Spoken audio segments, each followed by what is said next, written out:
But the political divide of the judiciary, which looks very undemocratic these days, is also getting worse on the state level. On Thursday night, in a scene that had echoes of the ugly politics of the 60s, Southern lawmakers in Tennessee did something unprecedented. They expelled 2 black Democratic legislators for taking a gun violence protest over the recent Nashville school shooting to the House floor itself. It was a violation of House rules. But a third legislator, Gloria Johnson, who is white, survived the expulsion vote. Let's be honest, 30 years of aggressive gerrymandering have likely brought us to this moment. In Tennessee, Trump won over 60% of the vote, but Republicans make up more than 75% of the state house. Half of those Republicans didn't face any opposition in 2022, not even from their own party. The Tennessee legislature has also changed the rules on the House floor that essentially stifles and limits dissent. Until this week, only 2 lawmakers in Tennessee had been expelled from the House of Representatives since the 19th century. One for allegations of sexual misconduct, and a second was because somebody was convicted of soliciting a bribe. I'm joined now by the 2 lawmakers who were ousted by the Tennessee House this week, Justin Jones and Justin Pearson. Gentlemen, welcome to Meet the Press. I'm sure this was not the way you thought you'd be appearing on this program or other national programs. Justin Jones, let me start with you. I know you met with Vice President Harris, you met with President Biden. What was their message to you, and what did you hear from them? Well, thank you so much for having us on today. I think the most resounding message we're hearing from the White House and across the world and people across this nation is that this attack on democracy will not go on unchallenged, that the Tennessee House Republicans' attempt to crucify democracy has instead resurrected a movement led by young people to restore our democracy, to build a multiracial coalition. We are in the midst of a third Reconstruction here, beginning here in Nashville. And I think what the message is that we will continue to resist, that this is not the end of that their decision to expel us is not the ultimate authority, but that the people will hold them accountable both at the county level and in the special election and going forward there are through our legal processes. Justin Pearson, have you talked to any of your colleagues or now former colleagues since this vote?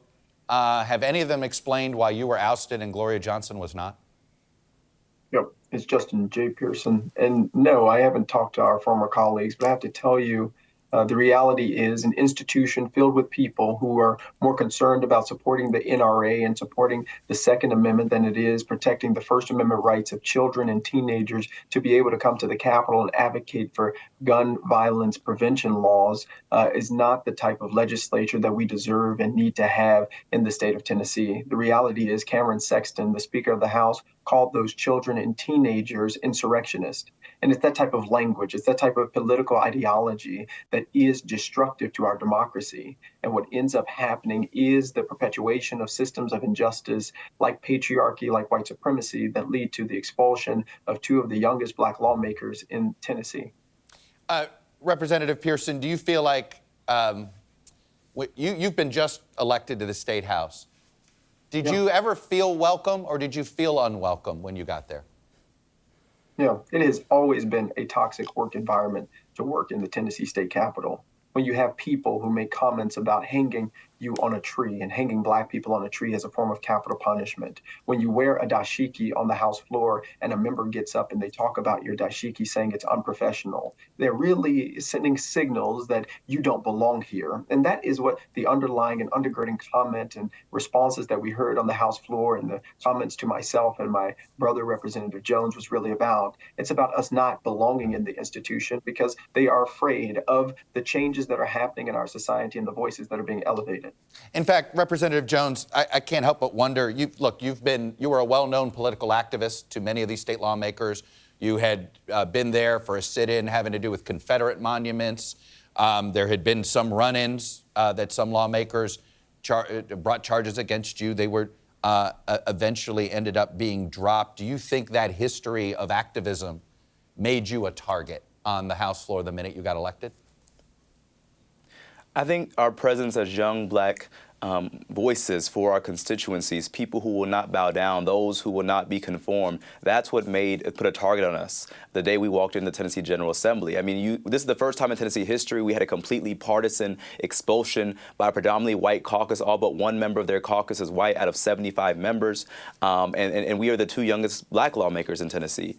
And so what we saw was a system of political hubris. This was not just an attack on us, but it was an attempt to silence our districts, predominantly black and brown districts who no longer have representation. 78,000 people in each of our districts do not have a voice, do not have someone to deal with their constituent relations, are silenced. And that's what this is about. It's about the people whose voices have been taken on Capitol Hill. And Representative Jones, Gloria Johnson was telling us, I think you were on with me earlier in the week, how they've changed the rules even since you got elected and even since Representative Pearson got elected of just on the House floor. Explain some of the rule changes that were made just in the last few years on expressing dissent on the House floor. Well, they've limited debate to what they say is 5 minutes, but in reality, you ask one question, they'll spend 5 minutes answering it, and your time is up. You can't reclaim your time. Or the speaker, Cameron Sexton, an autocrat, will not even call on you. Will call the question, will cut off all debate. When we went outside to support the protest, both myself and my brother, Representative Pearson, our voting machines were turned off, so we couldn't vote on the House floor. The speaker, he runs the Capitol like it's his private palace. And so there is no democracy in Tennessee. Tennessee is the most undemocratic state in the nation. Even in committees, you're silenced from talking about the issues. When we tried to talk about the issue of mass shootings that plagued our community, we were silenced. And all they offered our community were moments of silence, in fact, and empty thoughts and prayers. And our community deserves more than that. But instead of responding to the grief and trauma of our community, the House Speaker, Cameron Sexton, once again silenced us even the day of our protest. And that's what led us to the well. Representative Pearson, when you look at the maps, right, and you see this, there definitely, you can see there's an attempt to limit the political power of Nashville and Memphis, particularly in African-American communities. Is there any recourse that you have here? I mean, this feels like a very aggressive gerrymander that was beyond just protecting incumbents. Yes, what we are seeing is the intentional political dilution of votes of people who are more progressive, of communities that are filled with African Americans and people of color. And that is an intentional and systematic effort of people in the majority party to retain as much power as they can in order to be able to dictate and control what it is that their majority black populations and progressive populations do. In fact, the speaker, Cameron Sexton, called himself at one point an overseer. This is the type of legislature and people in positions of power, in addition to Governor Bill Lee, who we are dealing with. And so when we realize what is going on in the South, which is you have politicians choosing who will vote for them rather than the people who are supposed to be choosing their elected officials, these are the situations that we get in. And in the South in particular, we need to pay attention to what's happening with state legislatures. This is a battleground because if it's gun violence, if it's abortion, if it's education, if it's healthcare, the South is continuing to lag behind and the people in positions of power are hurting us. Yeah, there's a dramatic political lines here that have been drawn that we're going to show graphically in a few minutes.